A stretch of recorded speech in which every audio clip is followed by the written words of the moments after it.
आइए सीधे इस समय हम आपको लिए चलते हैं हमारी साथी अंजना ओम कश्यप के पास, जो AIMIM भिवंडी वेस्ट में खड़ा किए, गोवंडी में खड़ा किए, कुरला में खड़ा किए।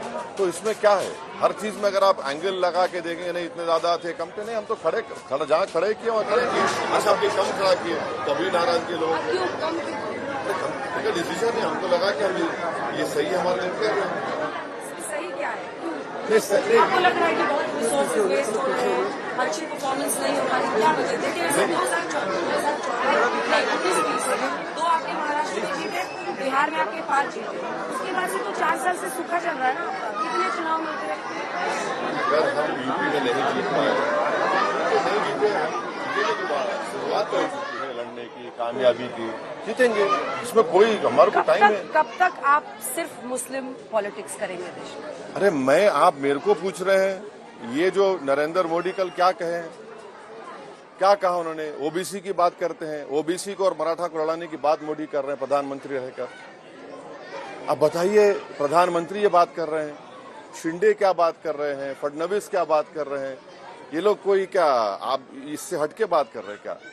योगी जी तो कह रहे हैं बटेंगे तो कटेंगे, वो कह रहे हैं कि हिंदुओं एक हो जाओ, एक होके सोचो, जाति में मत कटो। नहीं, मैं तो ये बात नहीं कर रहा हूँ ना, मैं तो कह रहा हूँ कि चाहे अल्पसंख्यक समाज हो, दलित हो, मराठा हो, हमको मिलकर इन ताकतों से मुकाबला करना है। टिकट किसको दिया आपने? टिकट सबको दिया, 12 दिया मुस्लिम को, 4 दिया दलित को। बिल्कुल दिया। आप तो अलग एक कॉम्बिनेशन बनाने की कोशिश, बिल्कुल। आपने कितना, बाकी लोगों का कितना प्रतिनिधित्व किया? दिया ना, दलितों को दिया हमने, बोलकर दिया हमने। आप चाहते हैं ना मुस्लिम दलित कंबाइन? हाँ बिल्कुल हो, क्यों नहीं, सबसे कमजोर बाकी जातियां नहीं है क्या इस देश में? बिल्कुल है, बिल्कुल है, मगर सबसे कमजोर कौन है? किसका नेता नहीं है बताइए? यहाँ पर महाराष्ट्र में हर समुदाय का एक नेता है, अगर किसी का नेता नहीं है तो दलितों का नेता नहीं है और मुसलमानों का नहीं है। और तीसरी बात यह कि आज मराठाओं के पास एक बेबाक आवाज है जरंगे पाटिल की, वो बेहतरीन लीडर उनका बन के उभरा है। कैसे उभरा है? इसी तरह हम कह रहे हैं कि भाई आपको लीडरशिप चाहिए और ये एक तरीका है लीडरशिप को पैदा करना। पाटिल की प्रशंसा कर रहे हैं तो क्या मैं मानूं कि आप मराठा आरक्षण के पक्ष में? क्योंकि बिल्कुल, वो तो बिल्कुल मिलना चाहिए उनको, हम कह रहे अलग से। हाँ बिल्कुल, 27% ओबीसी के अंदर। बिल्कुल भाई, देखिए एक बात सुनिए, कहाँ पे मिलना चाहिए? सरकार के पास 240 MP अभी, पहले 306 थे। मैंने पार्लियामेंट में खड़े होकर यह कहा था कि आप पार्लियामेंट में बिल लाइए, 50% को ब्रीच करिए, 50% को ब्रीच करेंगे आपको मिलेगा। आप ये बताइए, इकोनॉमिक वीकर सेक्शन के नाम पर आप अपर कास्ट को ला लिए, जो आबादी में 20% है उनको आप 10% दे रहे हैं, जो आबादी में 80% है उनको 50% के अंदर कर दिया आप, 27% में कर दिया आप। तो ये आपके पास ये करने का पूरा इख्तियार है, आप करते क्यों नहीं? अच्छा, जहां तक ये आरक्षण की बात है, इस पर बात ही नहीं कर रहे प्रधानमंत्री देवेंद्र फडणवीस, बात नहीं कर रहे। गरीबों से आपकी क्या दुश्मनी? अगर 10% मिल रहा है गरीबों को आरक्षण तो क्या दिक्कत है? क्या दुश्मनी है? मेरी सोच ये है कि आरक्षण जो है वो गरीबी की बुनियाद पर नहीं, सोशल एजुकेशनल बैकवर्डनेस की बुनियाद पर मिलना चाहिए। ऐसे मराठा समुदाय के लोग हैं जो कि उस तरह से नहीं है। कैसे? अरे आप चलिए मेरे साथ, मैं आपको मराठा लोगों को दिखाऊंगा किसान कितने खुदकुशी कर रहे हैं, कितने उनके पास प्रॉब्लम्स हैं। उसकी वजह क्या है? उसकी वजह तो यही तो हम कह रहे हैं, सामाजिक बॉयकॉट थोड़ी वजह है, गरीबी वजह है ना। ना सामाजिक बॉयकॉट की जो बात कर रहे हैं वो दलितों के लिए आती है। हाँ, यहाँ पर ओबीसी में जो बात हो रही है वो तो अदर बैकवर्ड क्लास आर्टिकल 15-16 को देखना है। हाँ। उसमें कहाँ हो रहा है? उसमें तो बैकवर्ड है वो। तो मराठाओं को सामाजिक रूप से कौन से बहिष्कार का सामना करना? बहिष्कार का नहीं है वो, आज अगर आर्टिकल 15 और 16 का फॉलो कर रहे, समझ नहीं, आप अपने आप को कॉन्ट्रडिक्ट कर रहे हैं। बिल्कुल नहीं कर रहा हूँ। आपने कहा आर्थिक आधार पे नहीं, सामाजिक आधार पे, तो सामाजिक आधार पे आर्टिकल 15 और 16 में सोशल बॉयकॉट नहीं है, सोशल एजुकेशनल बैकवर्डनेस की बुनियाद पर वो है बैकवर्ड। अच्छा, इन्हीं सरकारों ने रिपोर्ट बनाकर दिया ना, चाहे उद्धव ठाकरे की सरकार हो, रुक जाइए, चाहे इनकी शिंदे की सरकार हो, फडणवीस ने कहा था। आज आप कैसे पीछे हट जा रहे हैं उससे?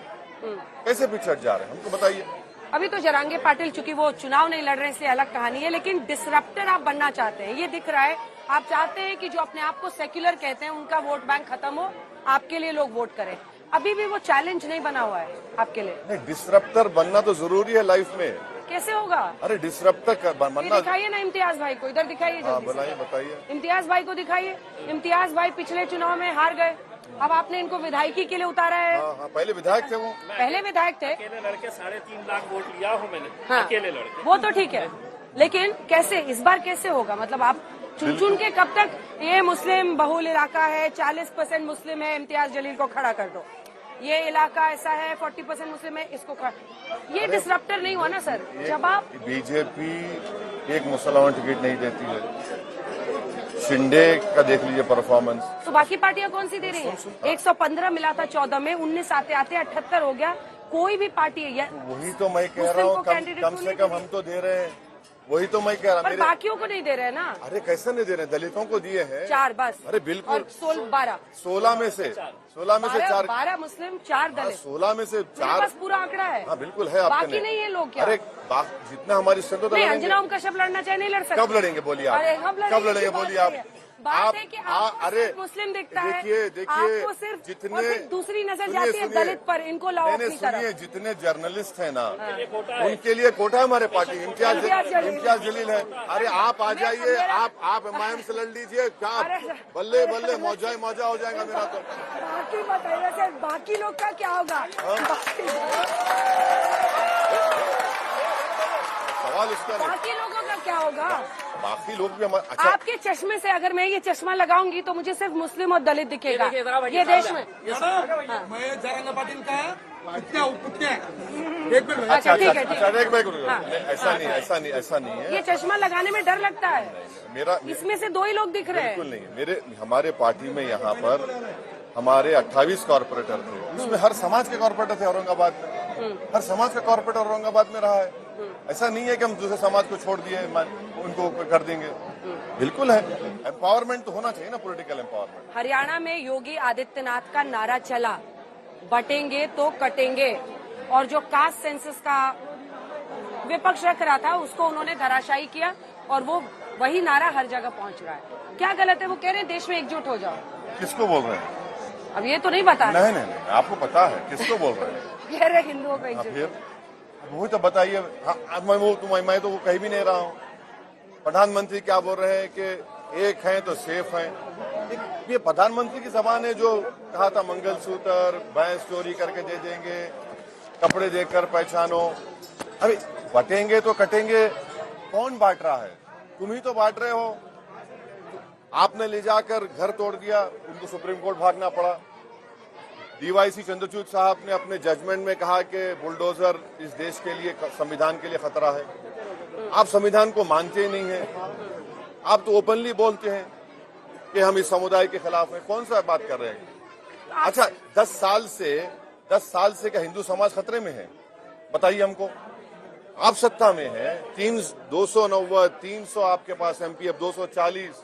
हिंदू समाज खतरे में आप दिखा रहे हैं। वो कह रहे हैं जाति पर मत बंटो, जाति के आधार पर बढ़ते हैं उनको ना घाटा होता है। अच्छा, ये बोल दीजिए कि बीजेपी बीसी रिजर्वेशन के खिलाफ है, बीजेपी सर्वे के खिलाफ, बोल दीजिए ना। प्रधानमंत्री को बोलना चाहिए। प्रधानमंत्री को मैंने पार्लियामेंट में देखा, आपने टीवी पर देखा, छाती को टार्जन की तरह मार के बोले मैं बीसी नेता हूं। अचानक बीसी नेता आपको याद हो गए। ये 2024 चुनाव से पहले मोदी से बड़ा बीसी नेता कोई नहीं है। फिर आप बोलते हैं कि एक होंगे तो सेफ हैं, बटेंगे तो कटेंगे। पता है ओवैसी साहब, आपकी पॉलिटिक्स क्यों इंटरेस्टिंग है? क्योंकि आप बोलते हैं वो इम्पैक्टफुल होता है। आप एक लॉयर हैं, आप इंसाइटफुल हैं, आपके वीडियोस को लोग खूब देखते हैं, सबको बहुत पसंद आता है। एक सेकंड,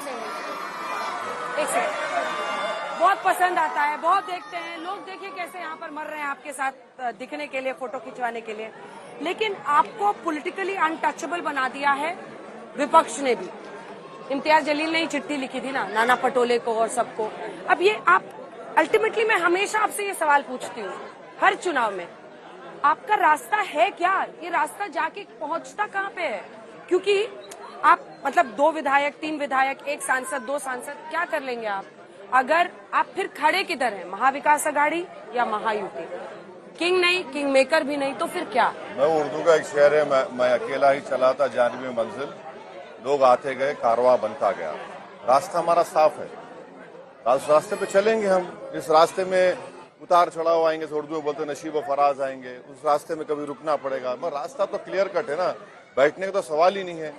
यकीनन इस महाराष्ट्र चुनाव में हमारी कोशिश यही है कि हमारे कैंडिडेट जीते और दोबारा फडणवीस, शिंदे, अजित पवार की सरकार ना बने। ये हम ओपनली कह रहे हैं। उद्धव ठाकरे की, ये नाना पटोले के कौन बनता है क्या? ये फर्स्ट हमारा टारगेट, हमारे ऐसे कैंडिडेट थोड़ी- है। ऐसे मत कीजिए कि चांद होता सूरज होता, आपको हाँ, तो पता है चांद- ये नहीं बनेंगे तो वो बनेंगे। नहीं देखिए, नहीं सुनिए, हाँ। रोज रात होती है तो चांद निकलता है, सुबह होती है तो सूरज निकलता है, तो रुकने वाली चीज नहीं है। हाँ। हमारा पहला टारगेट हमारे कैंडिडेट्स हैं और हम जनता से कह रहे हैं कि आप इस सरकार को सत्ता से आने से रोकिए। आप एक बताइए, प्रॉफेट मोहम्मद सल्लल्लाहु अलैहि वसल्लम के बारे में किसी ने अनाप शनाप बक दिया? उस शख्स के खिलाफ शिंदे खड़े को बोलते कि इनको कोई हाथ नहीं लगाएगा। इनके पार्टी में एक एमएलए है जो कहता है मस्जिद में घुस के मारूंगा, वो आज उनको टिकट मिलता है, उनको कुछ नहीं किया जाता। आपको मालूम इस भारत में सबसे ज्यादा हेट स्पीचेस है, एनसीआरबी का डेटा है, महाराष्ट्र है। सबसे ज्यादा राइट्स में जो लोग पकड़े गए महाराष्ट्र में है। कौन सी सरकार की बात कर रहे हैं ये लोग? कहाँ की बात कर रहे हैं? किधर की बात कर रहे हैं? पूरा अच्छा दो टाटा एयरबस, फॉक्सकॉन, 1,80,000 करोड़ का इन्वेस्टमेंट चला गया गुजरात में, कई हजार नौकरियां चले गए उसमें। गुजरात से क्या प्रॉब्लम है आपको? प्रॉब्लम इसलिए है कि प्रॉब्लम है क्योंकि यहाँ चुनाव है। कोई प्रॉब्लम नहीं है। प्रॉब्लम यह है कि ये इंडस्ट्रीज यहाँ पर महाराष्ट्र में आ रहे थे, बातचीत हो गई थी, अचानक गुजरात की गिफ्ट सिटी को चले गए। कैसा चले गए गिफ्ट सिटी को? महाराष्ट्र का नुकसान हुआ ना। यहाँ पर टेक्सटाइल पार्क आने वाला था, मेगा टेक्सटाइल पार्क, आप अमरावती लेकर चले गए महाराष्ट्र। आप कुछ कर ही नहीं पा रहे हैं, आप कुछ कर ही नहीं पा रहे। इसलिए नाना पटोले या उद्धव ठाकरे सीएम बन जाए? नहीं, मैं नहीं, मतलब नहीं, अगर ऐसा ये क्यों नहीं, बोल रहे हैं? अगर चांद डूबेगा मतलब चला जाएगा, सुबह सूरज निकलेगा, हाँ। तो सूरज तो क्या चेहरा किसका? सूरज मेरे मुकद्दर का निकलेगा, मेरे पार्टी का मुकद्दर का निकलेगा। हाँ, सीएम बनेंगे आप? कौन सीएम बनेंगे? ना, मेरी फकीरी में शाही है, मेरी फकीरी में शाही है। मुझे क्या करना है सीएम बनने से? भाई अगर हम जीतते हैं तो हम बता रहे हैं आपको, इंशाअल्लाह ताला हमारी पूरी कोशिश यही होगी। पर आप चाहते क्या? मैं एंड रिजल्ट आपके पॉलिटिक्स का समझना चाहती हूँ। मैंने हैदराबाद में भी कोशिश की, मुझे समझ नहीं आया, यहाँ पर भी मैं समझ रही हूँ, मुझे नहीं समझ में आया। आपकी एंड पॉलिटिक्स का लक्ष्य क्या है? अरे मैडम, साहब अभी मैं जिंदा हूँ, मेरे को एंड क्यों करना चाह रहे हैं आप? काफी साल हो गए सर, अरे, दाढ़ी वाड़ी पक गई। आज मैं कालिक नहीं लगाता हूँ ना, मैं स्मार्ट दिखने के लिए मैं जो हूँ। दूसरे देखिए सवाल मेरी नहीं, लक्ष्य ये है कि यहाँ जमहूरियत मजबूत हो, संविधान के लोगों में और यकीन और पैदा हो। और वो कैसे होगा? भारत के पार्लियामेंट में, महाराष्ट्र के लोकसभा में अगर आप सिर्फ 4%, 5% मुस्लिम एमएलए जीत कर जा रहे हैं तो क्या है बताइए? फिर देखिए, आप फिर फंसिएगा, आप ये बोल के फंसने का नहीं है। आप कहते हैं पार्लियामेंट में प्रॉपर रिप्रेजेंटेशन होना चाहिए, तो आपके टिकट बंटवारे में रिप्रेजेंटेशन क्यों नहीं है? मैडम एक बात सुनिए, आप खुद नहीं दे रहे हैं। नहीं, एक बात सुनिए, आप 16 टिकट दिए। सुन तो लीजिए आप। जितने समुदाय हैं उन तमाम का रिप्रेजेंटेशन पार्लियामेंट में है। ओबीसी का आज रिप्रेजेंटेशन अपर कास्ट के बराबर हो चुका है। भारत की लोकसभा में मैं उम्मीद करता हूं कि आपके दोस्त राजदीप जो किताब लिख रहे हैं उसमें जिक्र होगा इसमें।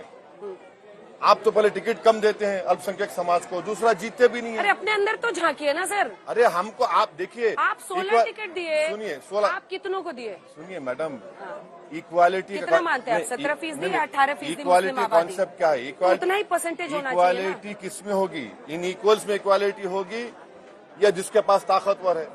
मैं जो बात कर रहा हूं, जिसकी कोई आवाज ही नहीं है, जिसको कोई जिताता नहीं है।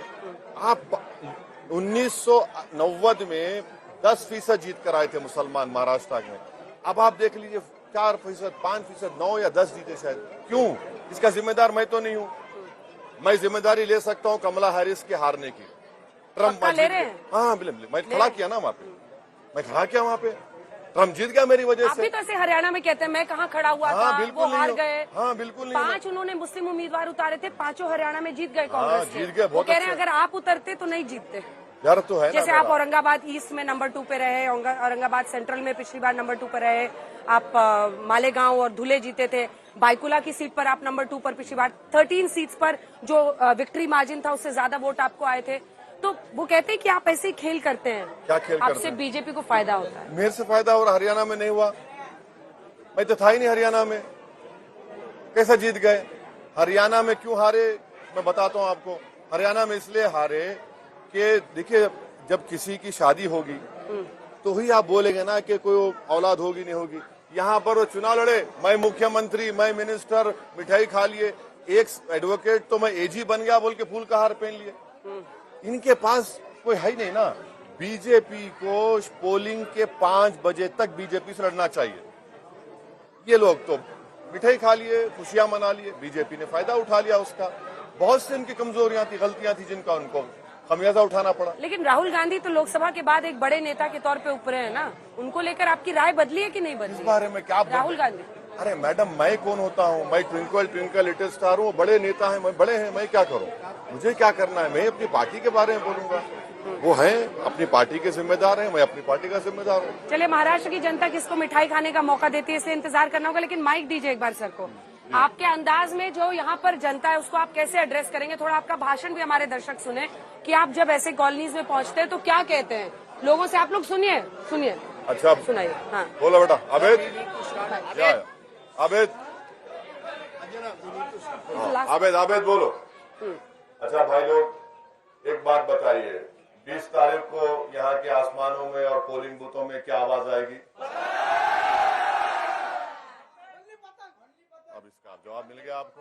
बहुत बहुत धन्यवाद आपका। 23 को 23 को मैडम आप चलिए, बाकी खबरों के लिए देखते रहिए आज।